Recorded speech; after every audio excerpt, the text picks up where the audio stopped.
that are in that long river of struggle together. I want to say that because sometimes we forget. I was 15 years old when I was sexually assaulted by police for the first time. Alrighty? My twin was not much older when he was shot 7 times. It wasn't that long when I was at 14 is when the first time they actually enacted zero tolerance policies in school. And so my friend was sitting expelled for no purpose. All those things relate. They're not separate. So when we talk about prison abolition is getting rid of crazy policies in our schools. Right. It's us understanding that how do we actually have community, not community policing, but community ways of holding our own selves accountable that isn't about punishment that's punitive. But it's instead about restorative practices by which we are able to move with ourselves. And we're able to build with each other. That's what we want.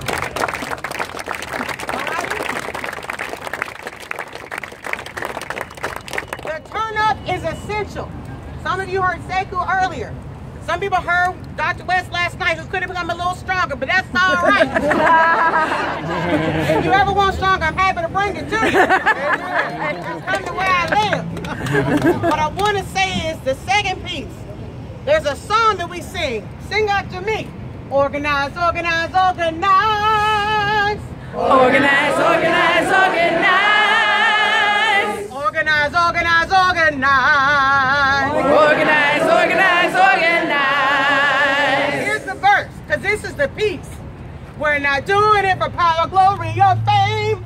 We're not doing it for power, glory, or fame. We're not doing it so others can know our name. We're not doing it so others can know our name. We're doing it because we want to make a change.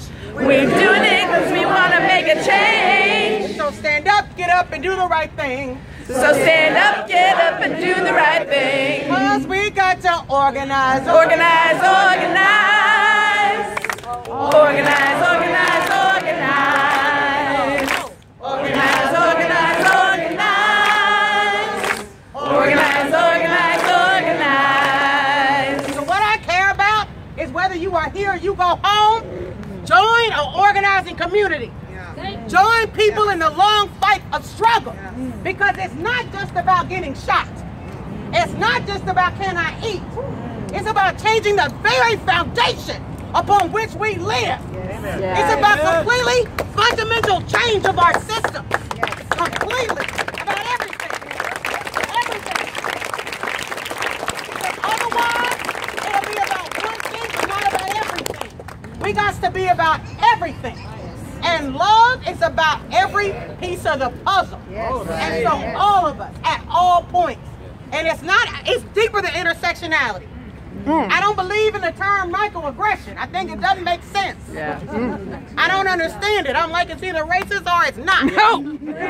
It's either messed up or not. So all the globe turning to this little microaggression, I'm like, that's new. That's new, so we don't deal with cultural oppression. We don't use that term anymore. We did when I was younger. I learned about personal racism, institutional, and cultural. And that cultural is a thing that underlines everything upon which we stand. So that black people can be internalized racist. So when you see a black person stand up on the mic and say crap, you can be able to say that's crap. You don't have to go, oh my God, he's black, he just said something. You know that it's crap. Okay? Because it's not about individuals, damn it. It's about the collective. It's about collective power building. If we're going to really change our world, I am so, you don't understand how happy I am you're here. I know I got to stop.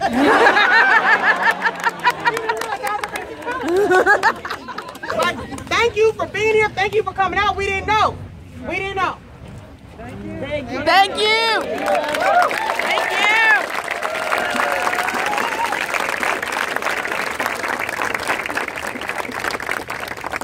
My name is Reverend Osagyefo Sekou, and I bring you greetings from our struggle in Ferguson.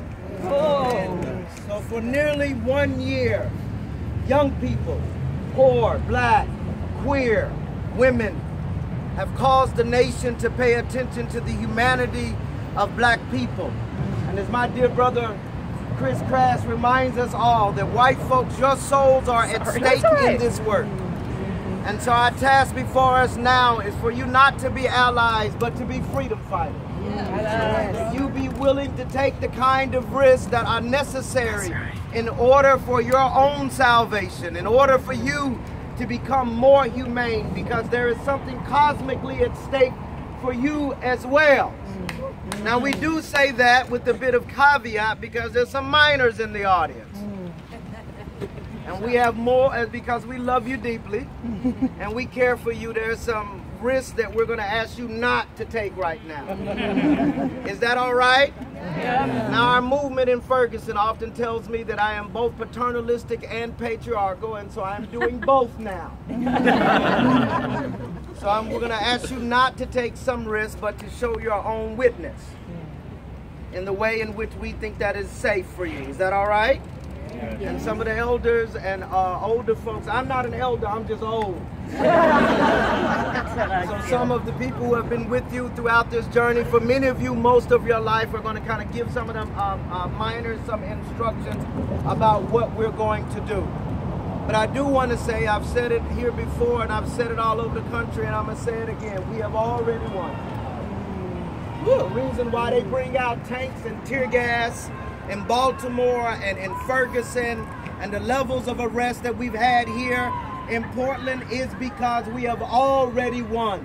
And the question is, do you believe that we've already won? I do. And so we need you to move and act in such a way that you believe that there are no more prisons, that you believe that homophobia is dead, that you believe that sexism shall not reign, that you believe that racism shall not reign, and you act that way in the movements that you participate in. Frantz Fanon says we struggle not only for the product of struggle, which is freedom, but we benefit from the process. So in our struggle to become free, we should become freer people. So our movements look less homophobic. Our movements look less transphobic. Our movements look less racist and less heterosexist.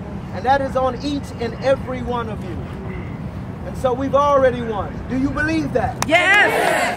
And so we're about to act as though we already believe that. So Before you do that, I just want to lead everybody to chant. before we do the chant, can we get them to some more Will instructions? you do the chant? I gotta see it. all right. So go. Y'all want to give quick instructions? I just want to say, for youth, what that means is to stay on the sidewalk. Can I get everyone to just say, so we're all clear? Repeat after me. Youth. Stay on the sidewalk. Amen. And so at this, after we do this chant, myself, Chris, Reverend Elizabeth, we are going to see us join hands. We need about 25 people. We are not risking arrest. All right, can we say that? We are not risking arrest. And what are lawyers at? I just need to make sure about where are the national lawyers? I can get her. National lawyers, just in case, but our intent is not to risk arrest. What we're going to do is a witness together, okay? I know that y'all like to witness. Yeah. We're going to witness. Can I just say, we do want young people to witness when you're home. We just don't want you to miss your flights. Right? So what we're going to do is that we are going to go hold 25 of us. That's how many it takes to hold the street. We're going to hold traffic here. The trains are being held down the street by the Veterans for Peace.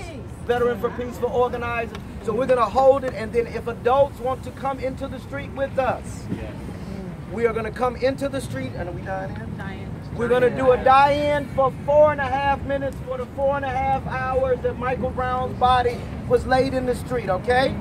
And there'll be people watching when the police and the chaplains and when the police make announcements about we about to arrest y'all, we moving. Is that all right? Yeah. And if adults are not comfortable dying in, stand with the youth on the sidewalk.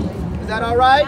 And also, if the police were to come and you you don't want to have any altercation, just get back on the sidewalk. They can't do anything with you on the sidewalk. Okay. And then lastly, I ask this of you, that if police come, you do not engage them. So no yelling back, no talking to them, no back and forth.